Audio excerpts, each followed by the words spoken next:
Well, thanks for joining us today. My name's Jasper. I'm with Score Maine, and welcome to our presentation by Mary Haley on Instagram Reels. Very useful marketing tool that in this day and age, I think almost everyone should have at least some passing knowledge of. Mary is an expert on the topic. And if you didn't know, SCORE is a resource partner of the Small Business Association offering free mentoring for any part of your business's life. And we want to thank Mary for putting this on. Mary, why don't you take it away? Sure. Yeah, thanks everyone for being here. So I own a small agency based in Central Maine. We're a two-person agency. A lot of what we do for clients is content creation, especially if we're managing their social media accounts. And big part of that is creating reels. So we're going to walk through today. I'm going to leave some time at the end so that we can, if you have questions or you want to revisit anything, we can do that. But I have a short slide deck to go through with you about like kind of the basics and some examples. And then we're actually going to make a reel together. I'm going to share my phone. We're going to go from sharing my computer screen, the slide deck, to I'm going to share my phone screen. And I'm going to walk you through, we're going to make a reel together. I think some of the biggest pain points for business owners is how to use it, but also kind of knowing the little intricacies of it. And I'm hoping to kind of demystify that it doesn't have to be as complicated as it can seem sometimes. So we're gonna get into it. I'm gonna share my screen.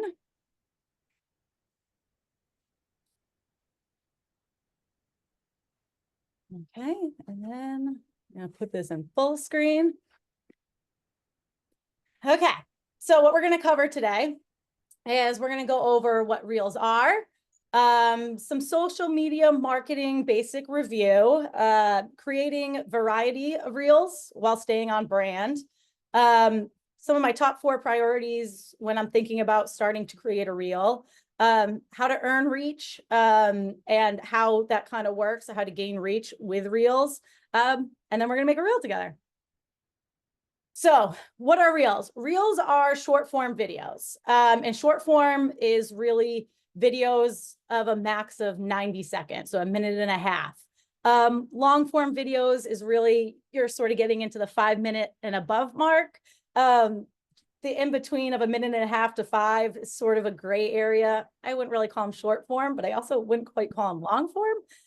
So reels are essentially just short form videos on Meta platforms, Facebook and Instagram.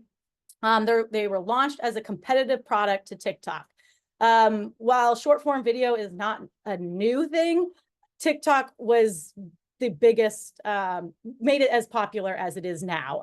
Some of like the beginning variations of this are like Vine from back in the day. And then of course, just short videos in general. Reels are a prioritized content type on Instagram since its launch. And because Instagram prioritizes that type of content, they are highly effective to earn reach, engagement, and new audiences. So just kind of breaking it down by engagement rate. And when we talk about engagement rate is how many people have seen your reel and how many of them took an action such as liking it, liking it, commenting, sharing it or saving it, doing something with it. And so engagement rates, reels, and this is an average. These are average rates across all reels. So this is not industry or regionally specific, but reels get about 1.23% engagement rate, highest of the 3 types of posts you can make. Carousels get 0.99%.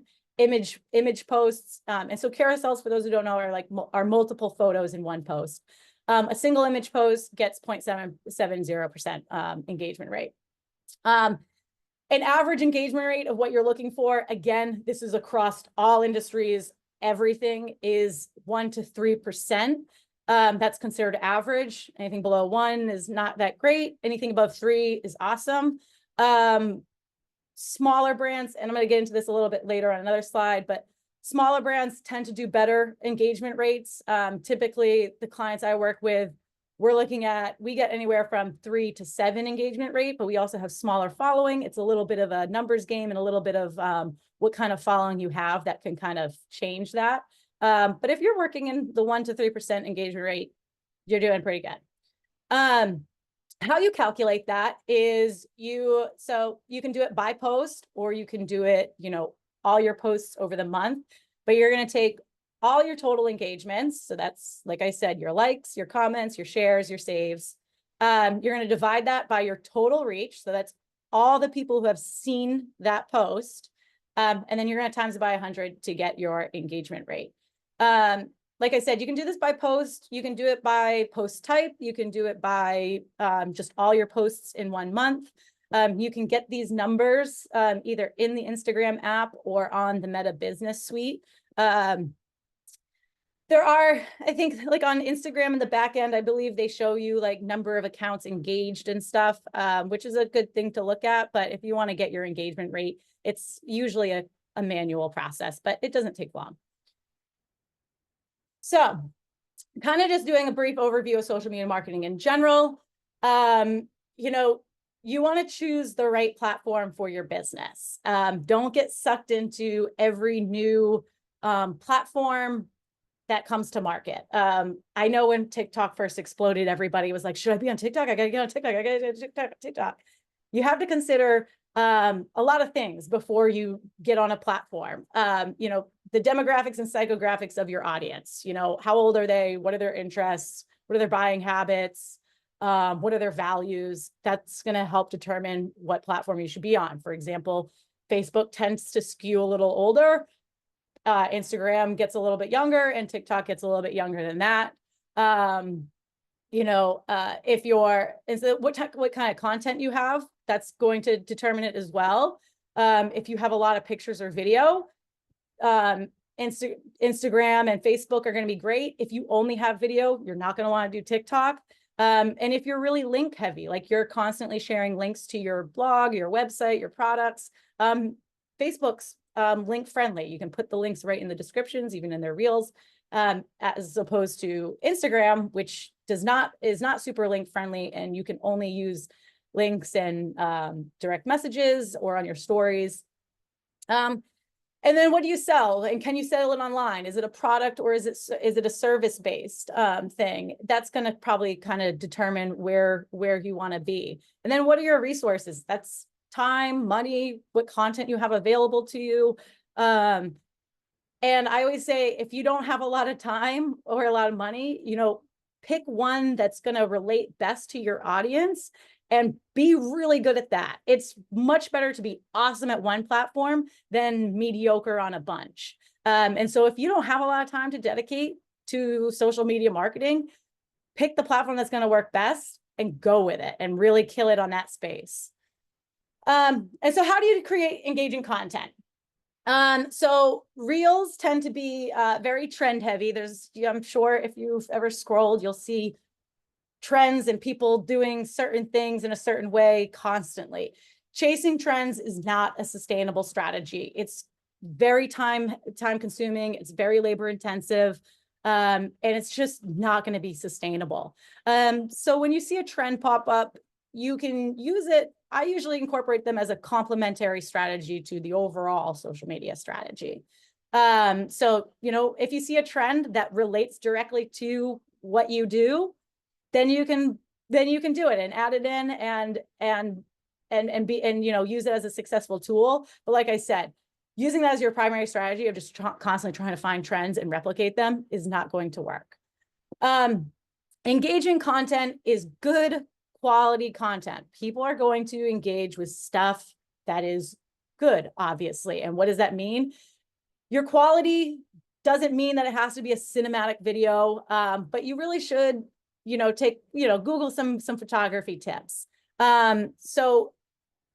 Especially social media and reels is very forgiving to sort of what we call like native style or user generated style video. That's, you holding your iPhone, recording something. So like I said, you don't have to go out and hire a professional videographer, but you should, make an effort to make sure it's not crazy shaky, that things aren't out of focus. stuff like that.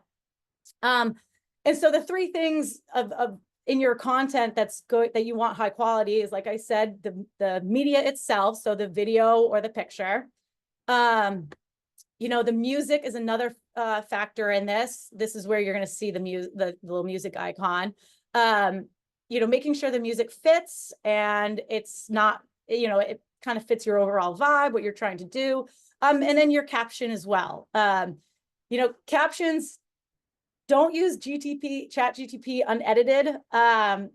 It's a great inspiration source for sure. And it has gotten better at sort of picking up on brand language and style of writing, but it's not going to replace you as a human.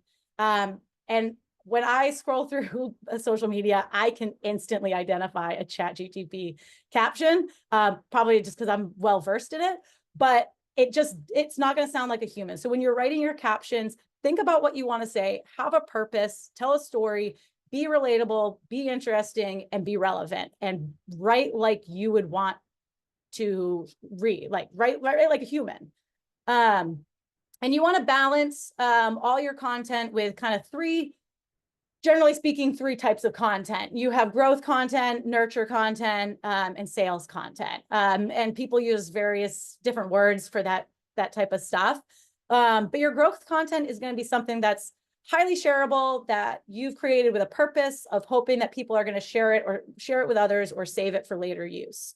Nurture content is just you're providing some free value to your audience, whether that's inspiration or a tip or advice. And then you have sales content, which is your direct asks, whether that's buy this product, hire me for this, sign up for our newsletter. That's a direct ask.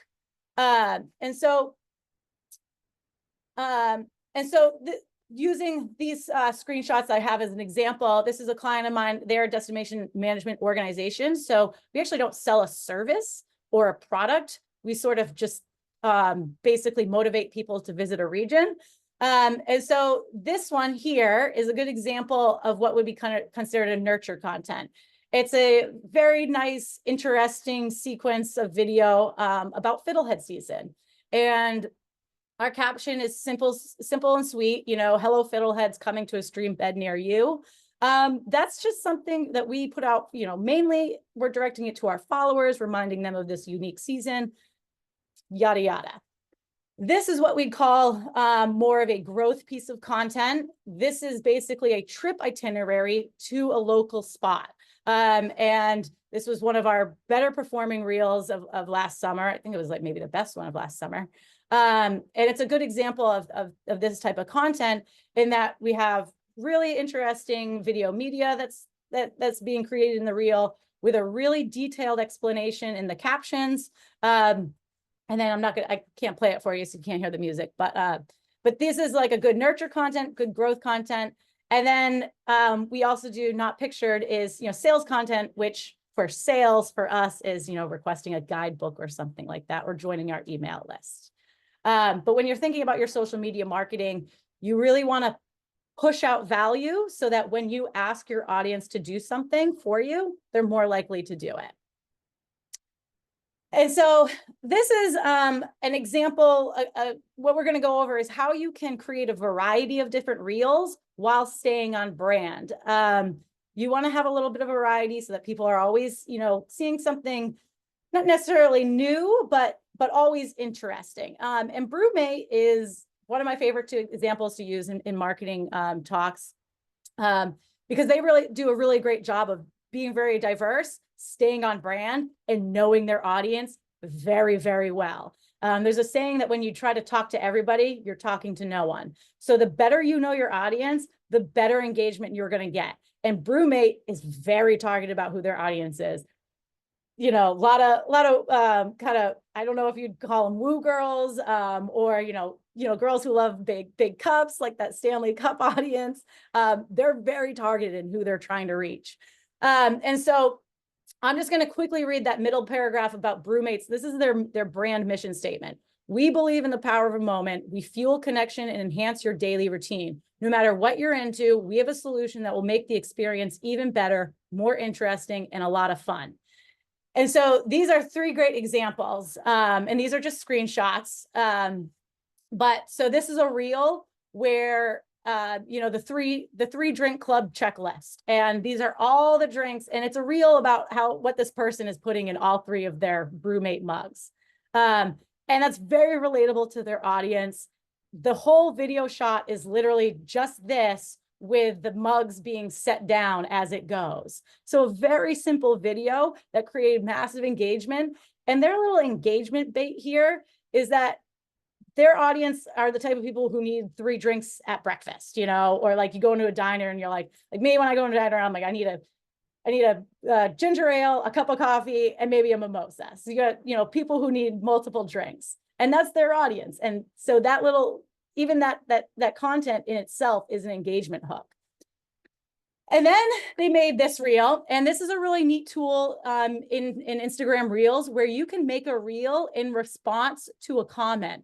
So on a previous video, someone had commented a question about their straw lids that fold down. And so they used that opportunity to showcase a product that has a flippable lid.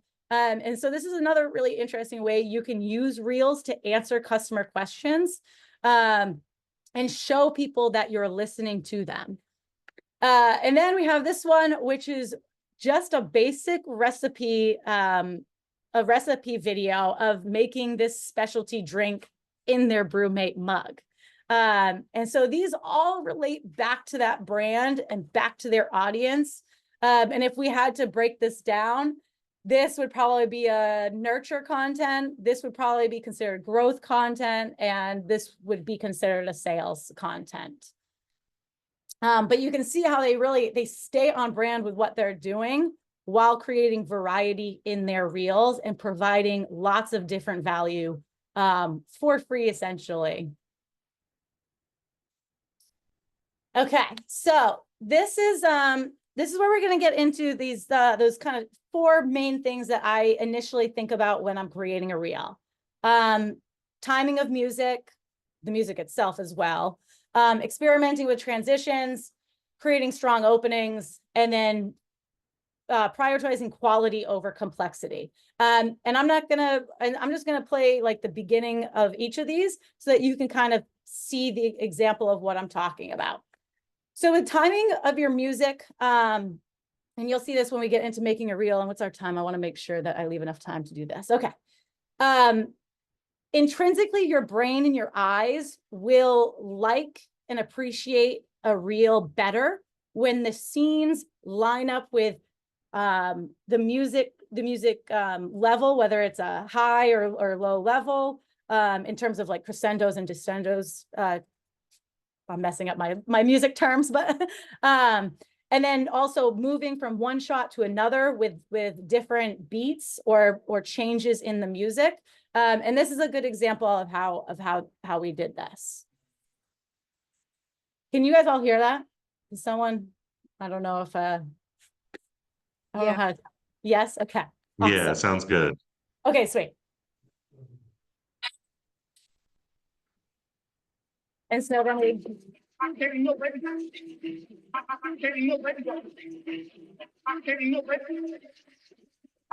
so you can see how like we're using that sound to cut the clips, and it makes your brain and it translates into your brain as a very seamless motion, and it's more visually appealing when those shots are timed up in sync with those beat drops and different transitions in the music itself.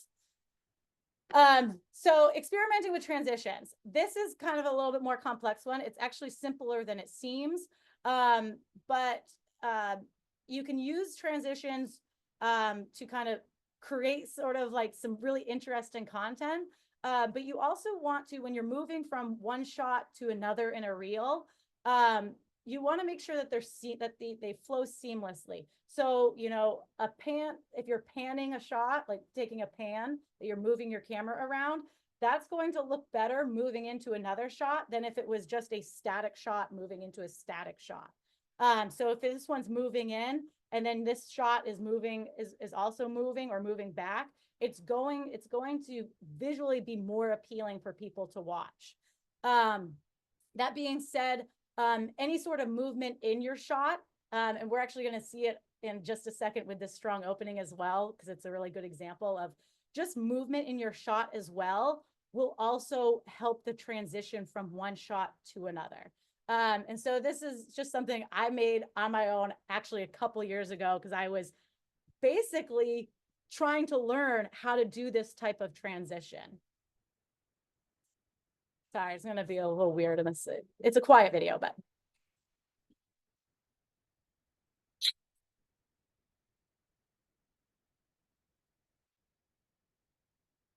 And so that's really just very simple, just cutting a video in one spot and then starting another video with everything being the same except for the one item you want people to focus on. So another example you might see a lot if you're scrolling Instagram is like people who do get ready with me videos. Let's say they're holding a shirt and they out in front of them and they pull the shirt back to them. Then they cut that video, and the next video they immediately put after it is them with the shirt on, but their hands are still here, so that it looks like the shirt has magically just, popped on them. And so these are actually very easy to do, and it's really just a matter of cutting your clips to make that transition. Okay, we're gonna skip strong opening for a second because I know it's gonna kick me out of the presentation mode. But we're gonna watch it because that's funny. So quality over complexity. This is a reel that I made for a client that did very well organically, and then we decided to put some money behind it because it was doing really well. And it's a very simple reel. But it's high quality in terms of what it actually is, the video like the actual quality of the video itself. And then I added a little text overlay to kind of draw out some emotion. So this is a good example of just making a quality reel over something that's highly complex and is still very successful.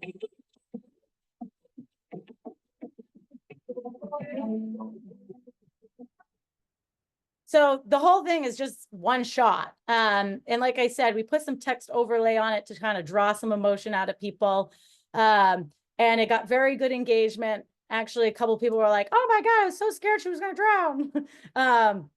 But so, your reels don't have to be overly complex. They don't have to have crazy transitions, and they don't need a bunch of different shots.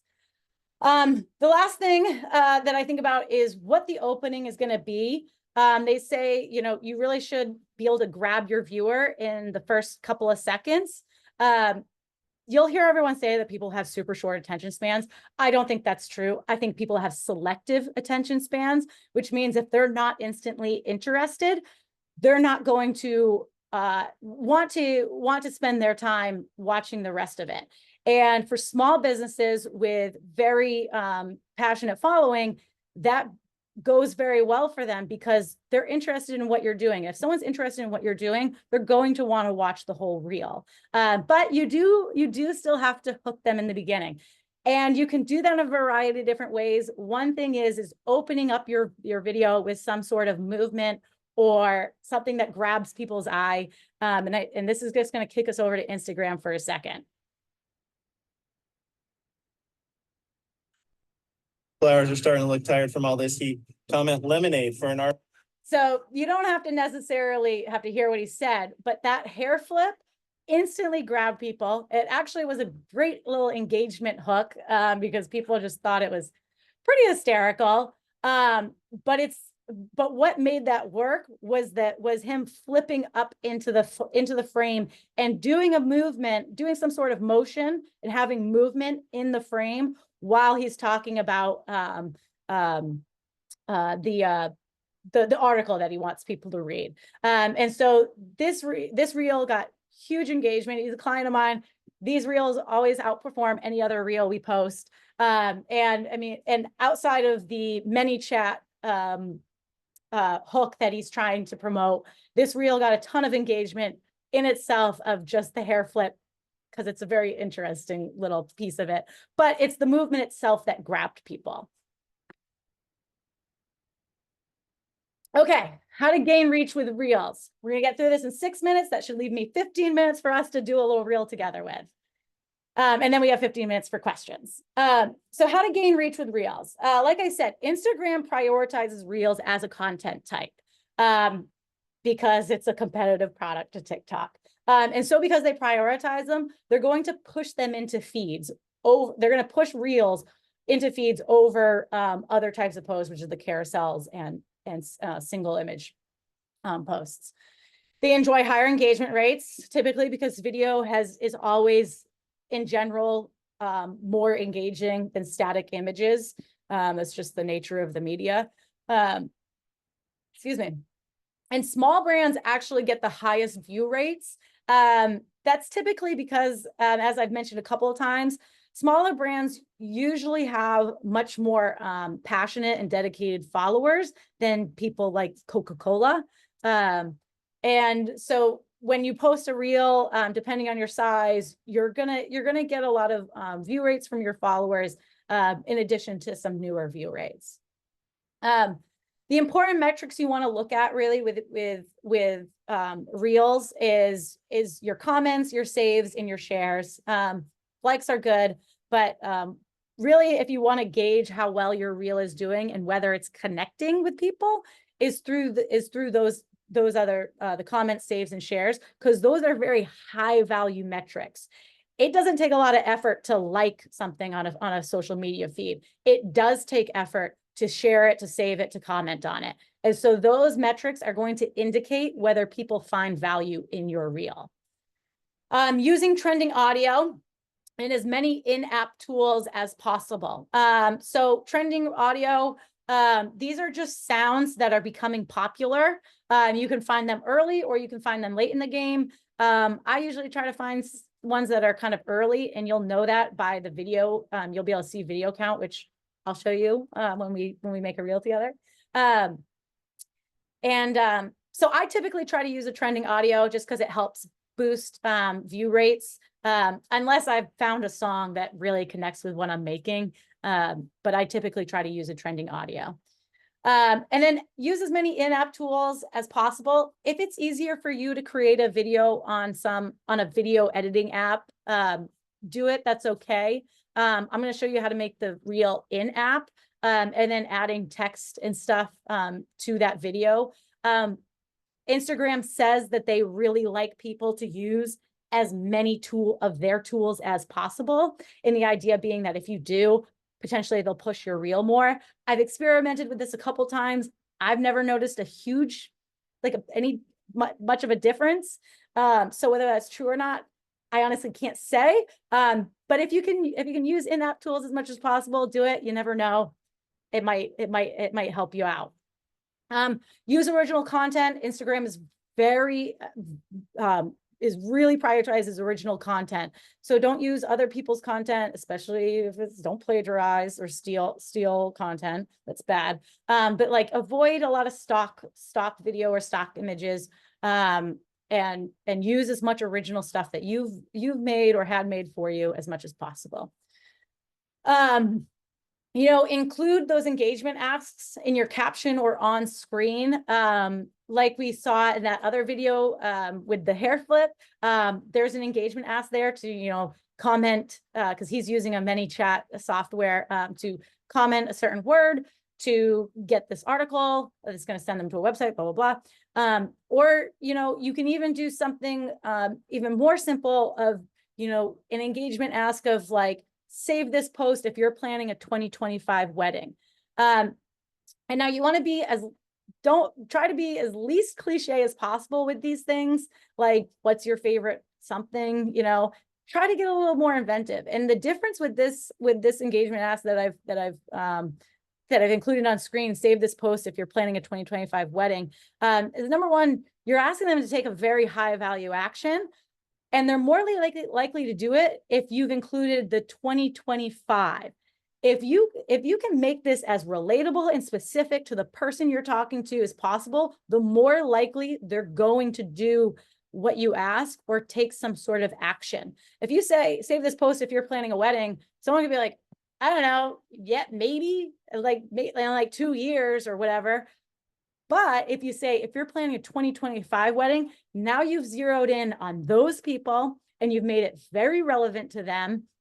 And they're much more likely because you're talking to them now, not just anyone who's planning a wedding.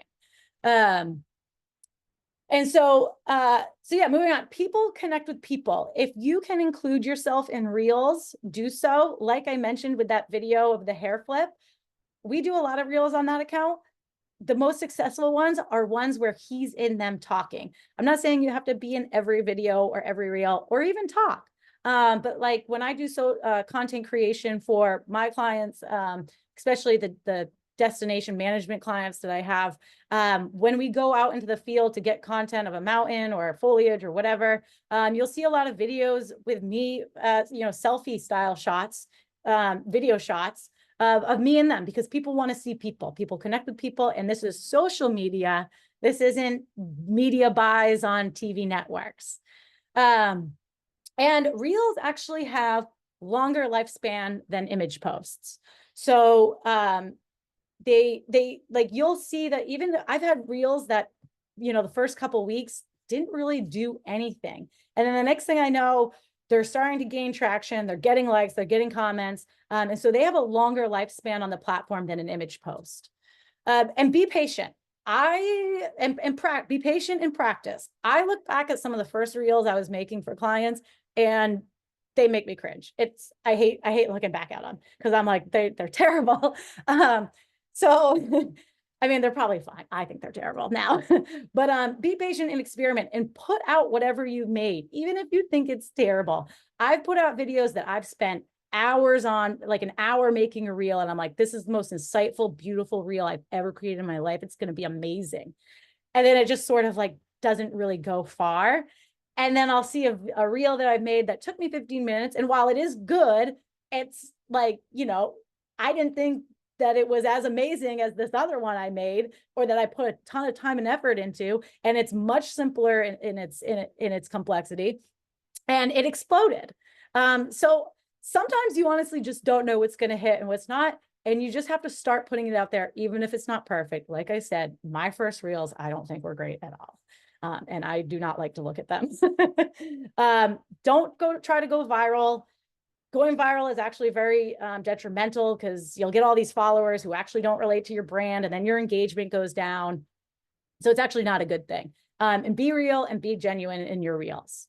Okay, let's get into making a reel together. All right, 10:32, excellent.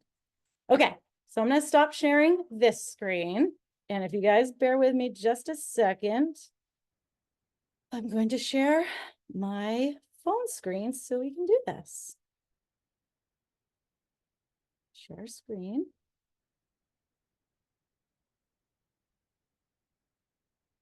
Okay. Here we go. All righty. I'm going to get out of this. I'm going to go over to Instagram. All right, so we're going to do this test on my personal, my business account. All right, so you're on your profile. I kind of wish you could see where I tap, but to make a reel, how I usually start. So you can do this two ways. You can start with music, or you can start with your video and then put music in. I always think it's easiest to start with music. So to do that, you're going to go to that little reel button that's down next to your profile icon at the bottom.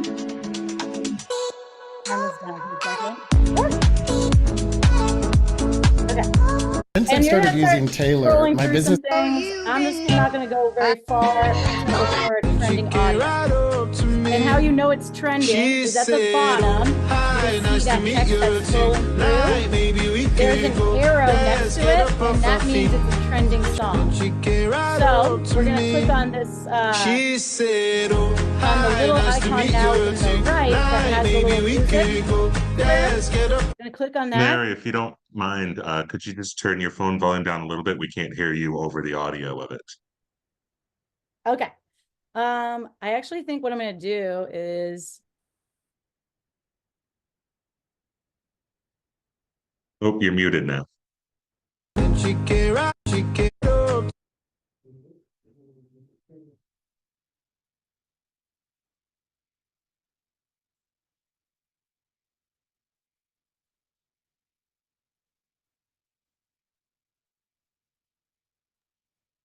And can you show us again where you found the audio for the trending audio?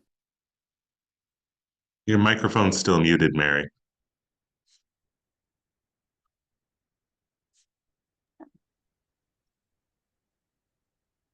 Okay.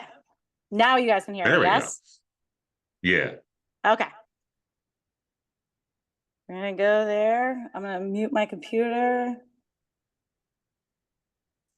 Looks like it Okay. muted your, oh wait, no, you're speaking through your other account. There we go. All right. Gotcha. Yeah. I'm trying to juggle where I should speak and how to not get all this cross sound. All right, we're going back to sharing. Hmm. Start broadcast.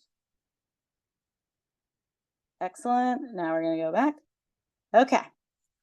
All right, so yeah, someone asked where I found the trending audio. So as I'm scrolling through, this is a reel that's just on, this is a reel that's just on the reel scroll page.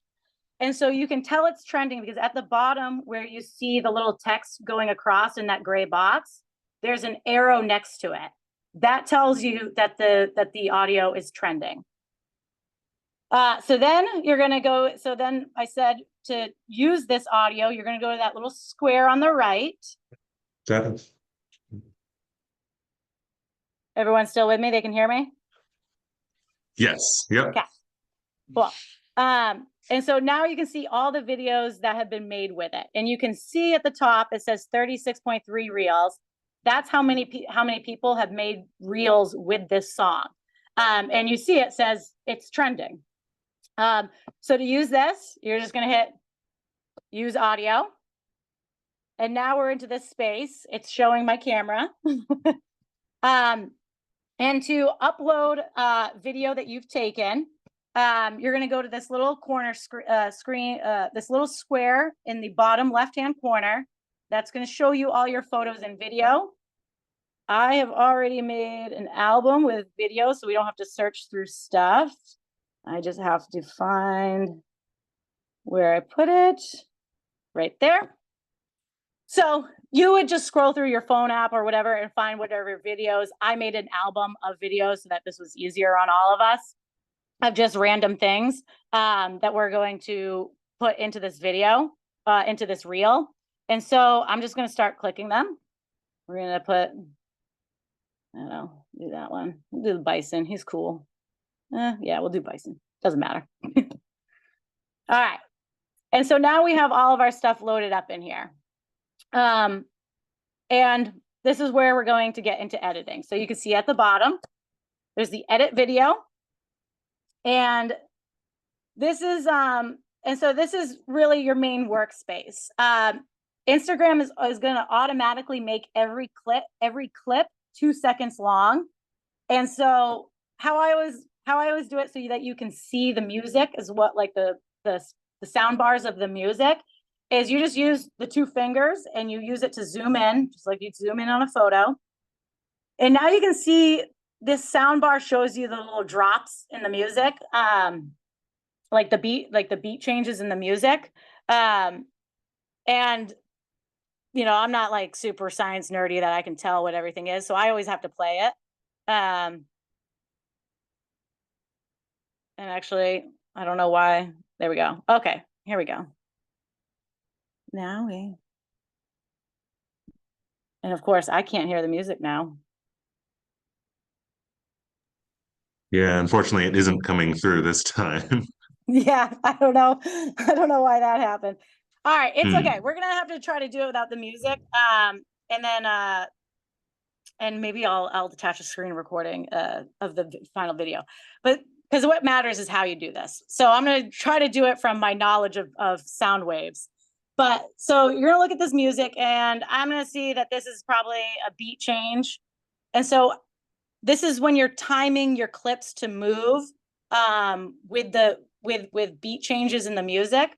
So you click on your clip and you just drag and hold this to make it as short or as long as you want. Instagram's really nice that it has what they call a snap feature, that as you're moving this, it's going to like actually try to go to where you have it stopped. And like I said, you're just using your hand to actually drag these bars around. So then we're gonna go to our next clip, and that looks like there's probably a beat change right there. So again, I'm gonna take this and I'm gonna shorten this clip. So now, as we do this, I was talking about movement. So we have this movement in this video, and we're coming into this, and this isn't super interesting. Not a lot of movement in that video, but I know that there's more on this video that actually is interesting. So we're gonna adjust selection. Sorry, we're gonna go back. So that center button right there, these are all your little things that you can do with this one clip. You're gonna adjust selection, and now you can see everything in that clip. And I actually thought this was a more interesting clip than I think it is. Whatever, doesn't matter. But now you can see what the whole clip is, and which 2-second or which section of it you want to play. So I'm going to change it to that section, hit done. And now there's a little more movement in that video, but we're going to shorten it again to actually here. And now we're going to move into the next clip, which we can see is this. You can see that it's taking a long time in this clip to actually, for the thing to move. So again, I'm just going to go in to adjust selection and make sure that it's starting off, that this next clip is starting off with an immediate movement. So as opposed to for it waiting and waiting and waiting for something to move, now we're starting it where it can originally start moving. So we're going to do that. We're going to shorten it because we don't want it super long. Then we're going to move into, so let's go back to the beginning. We're going to talk about text. So now that we've kind of covered how you can cut and adjust the actual clip sections, let's go into text. So when you have your clip highlighted, you can see that these options at the bottom are going to change. You know, you can speed it up, you can cut it in half, you can adjust that selection, like I said. But when you tap outside of it and it's not highlighted, you have new editing things. You can add more clips, you can add stickers, captions, voiceover. You can adjust the volume, which I still don't know why we can't hear this song, but we're going to continue anyways. But you can adjust the volume of the song versus the camera audio. But we're going to talk about text because that's probably another primary tool that you'll use. So you can move this around to where you want your text to start, and you're just going to hit text, and it's going to increase the screen size like this. And you can say, I don't know, we're just going to do summer adventures.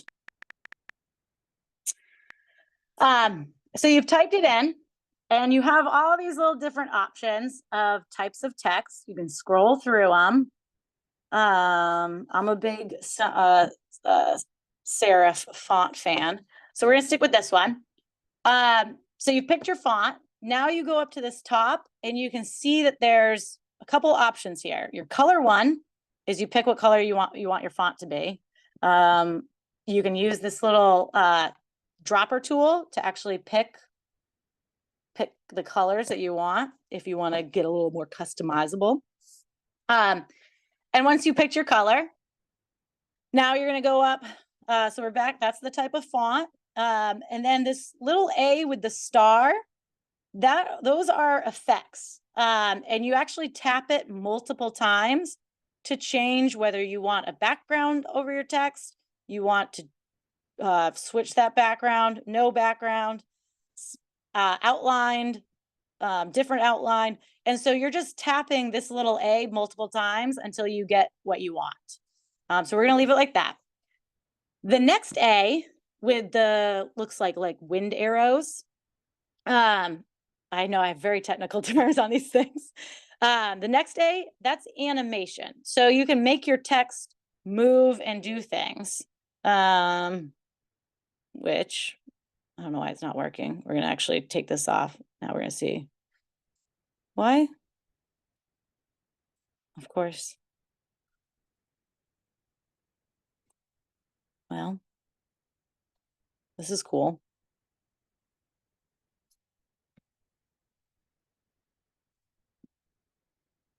Okay, let's see if we can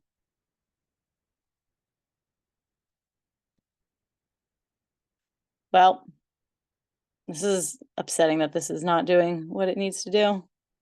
Oh. Oh, I see what it's doing. Okay, so depending on the font, it has animations. So we're gonna keep it with this typewriter. And so we're gonna go done, and you're gonna see that this should animate. So it animated to type it out. So the animations depend on the type of font. But you can do that if you want. And now you can see that you can edit how long you want the text on your screen. So we can short it that way. If you want to go back to edit it again, you just click on the text, and you can also make it larger or smaller, move it around. You'll see that these yellow bars on the side, that's your safe zone. So you don't want to go too far out this way or it's going to be off screen. You can also see as you're holding it and moving it around, and you come over to the side, you can see that you can see that there's like overlay that pops up of likes, comments, and shares. So it's guiding you to not put anything down below this over here that people wouldn't be able to see if they were tapping on the buttons. So we're just going to leave that there. And then, so from this page, from this screen, if you want to keep editing, you just go to that edit video button at the bottom. And then the last major thing I want to show you before we run out of time is, let's say that you need to add like a graphic transition. So like you're looking at this and you're like, these aren't really seamlessly flowing together. You can zoom in. So like, again, I'm just zooming in like you would a photo. Zoom in, and this little white bar right here between these two clips, if you tap on it, it gives you a physical or a graphic transition that you can add in. So we're going to use warp for now. And so now, as your thing plays, well, that didn't do it right. Why is it sometimes? I'm going to tell you guys something. Social media is the most finicky thing ever. It's constant. All right, we're gonna try to. Are you dragging or are you actually playing it there? Yeah, I was playing it, but something's going wrong. Love All right, it. we're gonna put another It transition. happens to the We'll see best if of this one works. Don't be discouraged. Let's do warp again. All right, let's see if this works. Of course.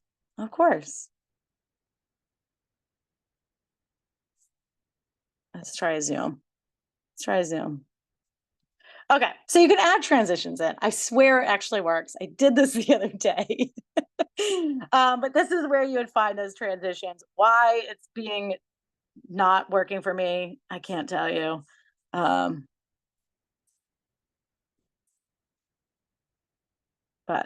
let's try it again.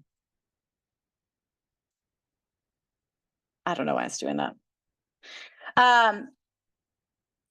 But we're gonna go. So you've added your transitions in, hypothetically speaking. Top of the shoe so people can see. Not sure what that means. Hold on, we can revisit that in a second. So let's say you've edited this all out and you're ready to go. You're going to this top blue button at the top. That's going to send you to your next screen, which is your publishing screen, which you've probably seen this when you've made posts. Same thing. Basically the same thing as if you made a regular post. But here you can preview it and maybe those transitions will work.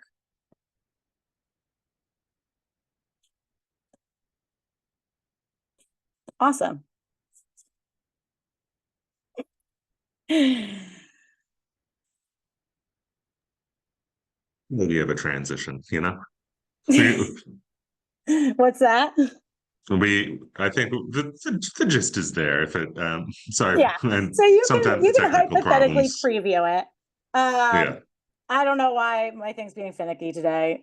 But you also, sorry, let's go back. So then you can also edit the cover. The cover is what's going to appear on your Instagram feed. So when people are looking at your profile, this is the first image that they're going to see before they open up the reel. So you can edit your cover. Down here, it's going to show you thumbnails of different things in your video that you could use as a cover. So let's say that sunset's nice. So you can pick that one. And then also what you want to not forget to do is at the top here, you see it says cover, and then you see it says profile grid. You're going to click profile grid. And so now it's showing you an example of what it's going to look like in that grid. And you can actually touch this and drag it because it's a vertical video and you want to square it up. You can drag it so that it shows more or less of something. And then you go back to your cover, just double check, and then you hit done. And now your cover is different. And then you go through the rest of it is very much like a regular post. So I am going to stop sharing this screen, switch everything back, and then we can go into questions. I apologize again that, of course, I apologize again, of course, that it didn't, of course, work this time around. Yeah, it happens to yeah. happens every now and then. I don't believe we've actually had a phone screen share yet in one of our workshops. So always an experiment, but we really appreciate at least it still gave a great gist of going through the process. Yeah, thanks. I made sure that, because I've never done a phone share like that either. And I tested it yesterday and I was like, oh, this is gonna be awesome. It worked great. Of course, when the real deal comes, it didn't. Yeah. But That's I all hope you right. guys Well, got enough of the gist that it helped you at least with the basics. yeah, well, we do have a little time for questions here. We've got a few queued up in the chat. A common one was, are there any good, what do you recommend outside of using Instagram for editing, such as CapCut, or I personally use Adobe Premiere Rush occasionally. Yeah. So one thing I would say is once you pick one, stick with that one so that you can learn all the ins and outs. I personally find that when I try to switch video editing things, you have to like relearn so many things of like where to cut, where to sub. So pick one and really learn it. I also use Adobe Premiere Rush. I've used CapCut before. I think it's pretty good. So that could be a good one. I'm trying to think of the other ones I've used in the past. Sometimes I've used Canva. I know some people like Canva. I personally don't like using Canva for video. It's not very video friendly. And then, like I said, when I'm making a reel, 90% of the time I'm making it in app. But when I do want to make it outside of the app and then post it, I'll use Adobe Rush or Adobe Premiere Pro, but those are really nice ones. The Rush version is like a mobile, very easy version to use. But yeah, I would say pick one, find one you like and stick with it so you can really get good at using the ins and outs of those editing features. Totally. Yeah, and I think like he brings up the point you said earlier in that using Instagram's built-in one lets you kind of get more into the algorithm where from my experience, using an external editing software means it has the original audio, so it doesn't get on the algorithm essentially. Yes, that's a good point as well. If you upload your video without adding Instagram music to it, yeah, you'll be an original audio, which is basically just your audio, which no one else has used. And it's not going, you're not going to benefit from the sound algorithm. Absolutely. And speaking of that, Kim M asks, do you have to get authorization for certain audios? Isn't music copyrighted or trademarked? Yeah, so Instagram will kind of take the care of that for you. If you're a business account or creator account on Instagram, it's not a personal account, it won't give you the option to use the audio if it's copyrighted. So you might be scrolling through and be like, this is an amazing audio, can't wait to use it. And then you go in and you're like, well, there's no button to say use audio. And that's because they've copyrighted it and they don't let business accounts use it. And business Sure. accounts and creator accounts have different permissions. And then, of course, private account, like personal accounts, you can use anything because it's technically not for business purposes. Hmm. Yeah, good information there.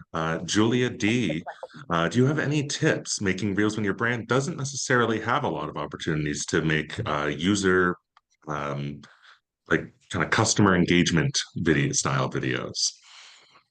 Yeah. So I would say, video, more content is better than less content. I think sometimes as you're going about your workday, depending on what it is, like you can think there's tons of different things like behind the scenes, getting ready for a day. You can, and that's usually with fashion people, but you can use that for almost anything, like open up the shop with me.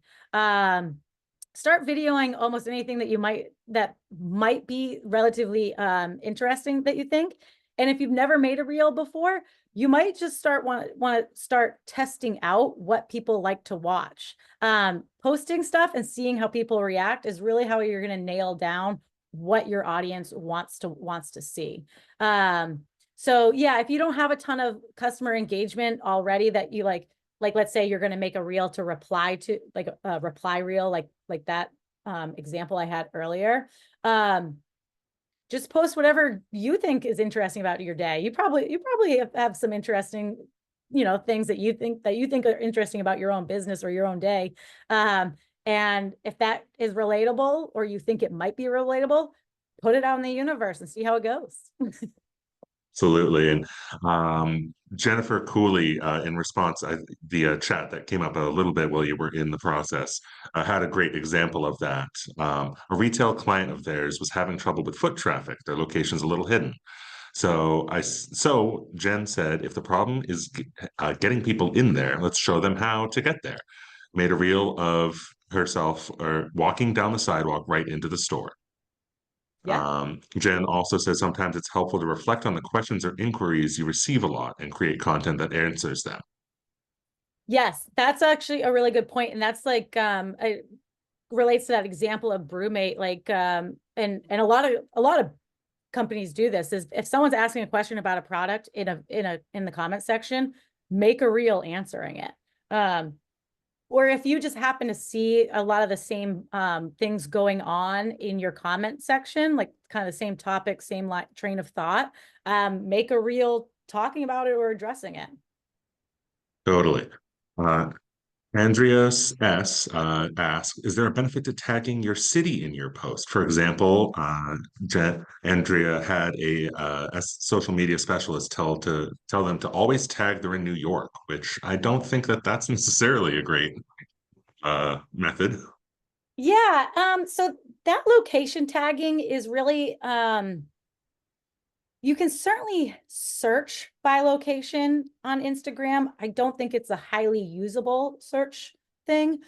But what it's going to do is it obviously indicates where you are. So if someone is in the area, or if you're running paid ads, or if someone is searching. So a lot of people use Instagram as a search engine. So they're going to look up noodles near me or noodles in Portland, Maine.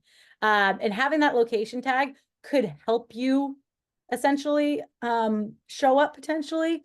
I would say, like a lot of times, like I used to have a cheesery who was a client, and I would always tag her specific business as the location, so that when people see the post and they're like, oh, where is she? They've hit the location tag and now they know exactly where she is. So I would say it depends on, there's a lot of factors there. If you're a brick and mortar store, I would location tag your specific store. If you're talking about like account tags, like for example, Visit Portland, or Visit Skowhegan, or all these towns usually have tourism accounts. And if you tag them as like a tagged account, there's a potential that they'll share it to their story, and maybe get you some reach that way. And that just kind of goes with all post types, not just reels. Totally. And that gets into it too. Corey and Kelly with some good questions and points on there. Is cross-posting a good idea, such as using Meta Business to post on both Instagram and Facebook, as well as resharing your reel to your stories to potentially increase clicks? Yeah, so I'll try to make this as concise as possible. Cross-posting is fine. Here's some things you should consider though. If you have a link in your caption, that link is only good on Facebook, not on Instagram. So you should take that link out of your Instagram post. So when you automatically cross-post via the Meta Suite, you can't make those little distinctions. So yes, you should cross-post if you want to, but you're going to have to do 2 separate posts because you should tailor those posts to the platform. Like, for example, links are good on Facebook, not good on Instagram, and it just looks bad if you have a link in your Instagram caption. And then usually when I cross post, I usually spread them out actually by a couple of days. So because people sit there, they scroll through Facebook, then they scroll through Instagram, then they go back to Facebook, then they go back to Instagram. And so if you're doing it the I'm same guilty day of at a that. time, yeah, if you're doing it same day at a time, you're giving them the same information both times. And so you should spread them out so that they're getting hit with that one post more days a week. And then in terms of sharing to your stories, yes, sharing posts and reels to your stories is great because stories target your current followers who are already bought in some way into your brand. And so it's more likely that your followers will see it via your stories than just hoping that it shows up in their feed. Nice. Just a few more. I know we're running a little past 11, but I think there's some great questions that anyone can benefit from knowledge of. Jen Walsh is wondering, when do you use a personal versus a business account? So a business, when should you use the difference? I would say if you have any kind of business, even if you were like, let's say a coach, some sort of coach or service provider, I would separate your business from your personal. I think you're going to get into probably some legality issues there too, depending on Facebook policies. But if you're trying to sell services, you're probably, and you also can't advertise on a personal account as well. But I would, if unless you're dedicated to your personal account to be what you want for your business, I would always make a separate account. Absolutely. I mean, I'm a, photographer on the side, not necessarily by pay, but, some of the insights that the business accounts have versus personal accounts are also really nice to have. I Yes, that's like a it. great point. I have my personal account set up as a business account for just the special tools that they have. Yeah. Yeah. And then back to cross-posting though, thoughts on videos made for TikTok then getting posted on Instagram. What are Don't your do thoughts that. there? Don't Don't do do it.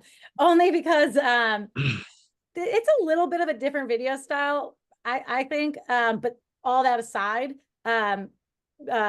Instagram hates the watermark. They can tell that there's a watermark on there, and they do not like those videos because they're Yeah. trying to compete with TikTok. They don't want TikTok products on their feeds. Yeah, the meta algorithm sees it and it's like you don't Yeah. get, you're not getting placed. Yes, they can read. They Um, can actually read all the like your video content itself, and they can tell there's a ab- watermark there. Absolutely. And one more, well, real quick from Jackie D, cross-posting between FB Biz and Business Instagram, that would be in the Meta suite, I would believe, right?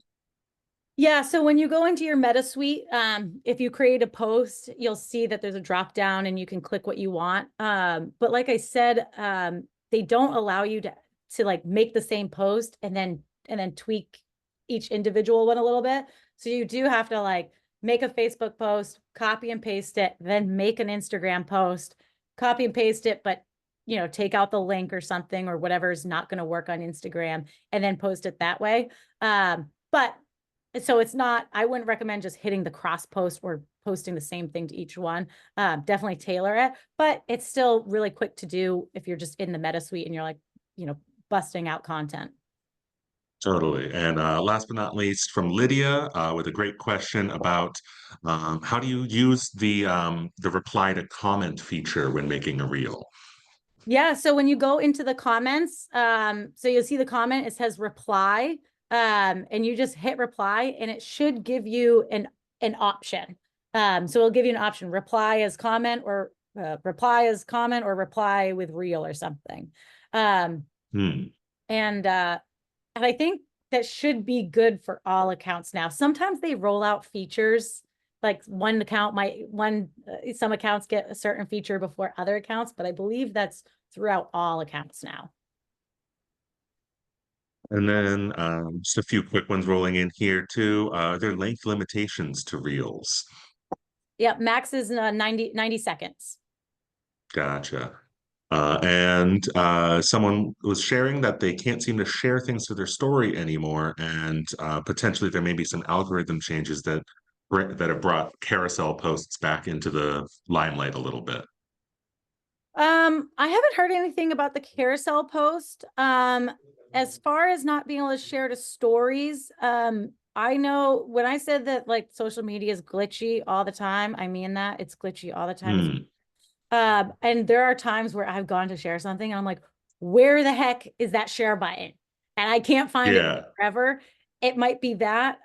It might be that something's going on. They're updating. You're in a group of accounts that they're updating some way. I don't have a definitive answer other than I've had that happen. And then like, I'll find it either in an obscure spot or the next day it's back.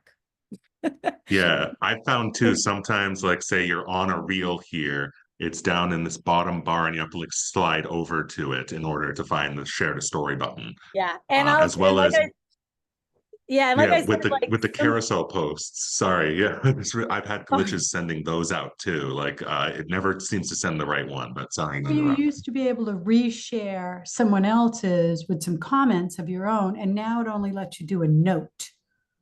You see There that? should still be it may be worth looking a little deeper into because I still have the ability, I personally have the ability to post to my story and add like a caption rather than just adding notes. I know they added that new note feature, but I'm not sure who that's for, to be honest. There's a glitch in my machine for sure then. Yeah, I might get in touch with Instagram support then in that case. Yeah, I I manage a lot of different accounts and sometimes various accounts look differently and I got to figure out the layout on 3 different account layouts. Totally. All right. With that, I believe that's all the questions we can field today. Thanks everyone for joining us. Thank you, Mary, for putting on a great presentation. As we Absolutely. said before, reels are a really important part of marketing nowadays. With most people having some kind of access to a place that reels are viewed, it gets anyone's business out there.